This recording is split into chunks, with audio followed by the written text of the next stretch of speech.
दुर्गा सप्तश्लोकी ज्ञानी नाम विचेतांसी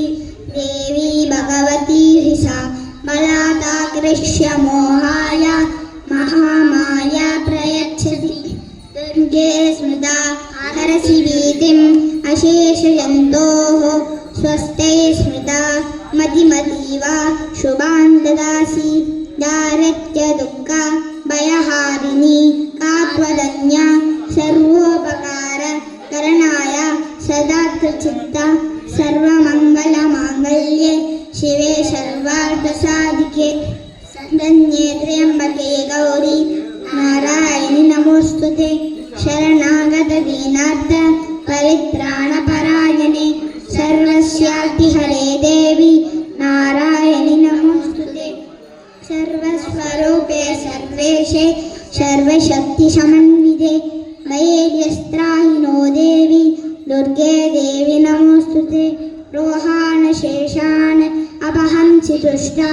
तुष्टा तु कामान् सकलान् अभीष्टान् त्वामाश्रितानां न विपन्नराणां त्वामाश्रिताहिम् आश्रयतां प्रयान्ति सर्वाबाधाप्रशमनं त्रैलोक्यश्लाकिलेश्वरी एवमेव त्वया कार्यम् अस्मद्वैरिविनाशनम्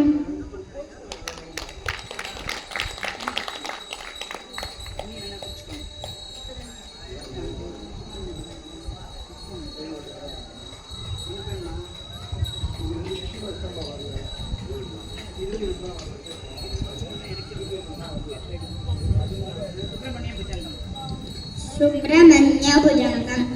सदा बालरूपाभिभिन्नात्रिहन्त्रि महादन्ति वक्त्रापि पञ्चास्यमान्या विदीन्द्रादिवृद्ध्या गणेशाभितानि विदग्धां श्रियङ्कापि कल्याणमूर्ति न जानामि शब्दं न जानामि चार्तं न जानामि पद्यं न जानामि गद्यं चितेका षडास्या हृदयोदते मे मुखानि सरन्ते गिरच्छाभिचित्रं मयूराधिरूढं महावाक्यपूर्णं मनोहारिदेहं महच्चित्रगेहं महीदेवदेवं महावेदभावं महादेवबालं भजे लोकपालं यथा सन्निधानं गतामानवामि भवाम्बोधिपारं गतास्तेतदेव इति व्यञ्जयन् सिन्धुतीरेय अस्ति तमीडे पवित्रं पराशक्तिपुत्रं यथास्ते सरङ्गालयं ज्ञानि तुङ्गाः तदेवार्पदर्शन्निधौ सेवतामि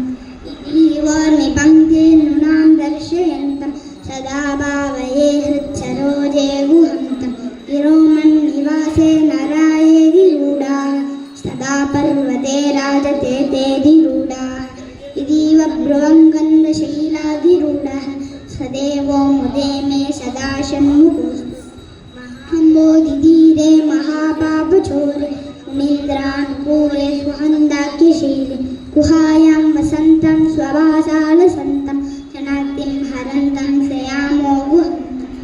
सत्स्वर्णकेः नृणां कामदोहे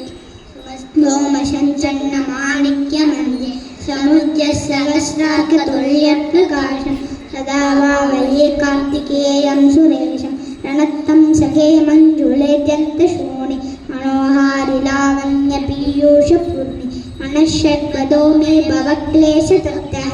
सदा मोददां स्कन्दते पादपद्मे सुवर्णां पदिव्यां परेर्भासमानं वनकिङ्किणी मे गलां शोभमानं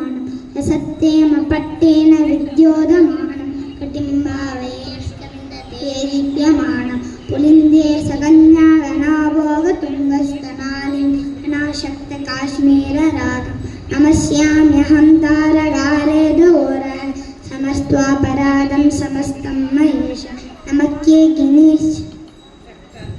ये चाभितुभ्यं नमच्चागतुभ्यं नमः कुक्कुटाय नमः सिन्धवे सिन्धुदेशाय तुभ्यं पुनस्कन्दमूर्ते नमस्ते नमोऽस्तु जयानन्दभूमन् जयाभारदाम जयामोघकीर्ते जयानन्दमूर्ते जयानन्दसिन्धो जयाशेष बन्धु जयत्वं सदा मुक्तिदानेषु शृणु